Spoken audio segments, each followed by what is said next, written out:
తాకట్లో ఉన్న మీ బంగారాన్ని విడిపించి ఆ రోజు ఆన్లైన్ రేటుకి కొంటాం. Sharma gold company.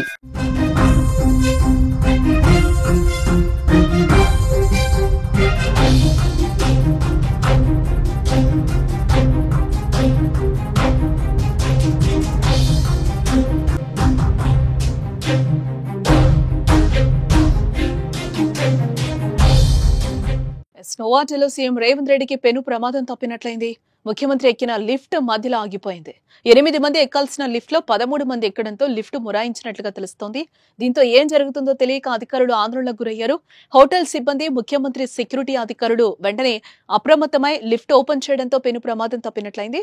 దీంతో సీఎం ను వేరే లిఫ్ట్ లో సెకండ్ ఫ్లోర్ కు తీసుకెళ్లారు. అయితే ప్రమాదం ఏం జరగకపోవడంతో అంతా ఊపిరి పీల్చుకున్నారు. ఇదిలా ఉంటే ముఖ్యమంత్రి రేవంత్ రెడ్డి అధ్యక్షతన శంషాబాద్లోని నోవాటెల్లో సీఎల్పీ సమావేశం నిర్వహించారు. ఈ సమావేశంలో కాంగ్రెస్ నేతలకు దిశానిర్దేశం చేశారు. ప్రభుత్వం చేస్తున్న అభివృద్ధి, సంక్షేమ పథకాలను ప్రజల వద్దకు చేర్చాలన్నారు.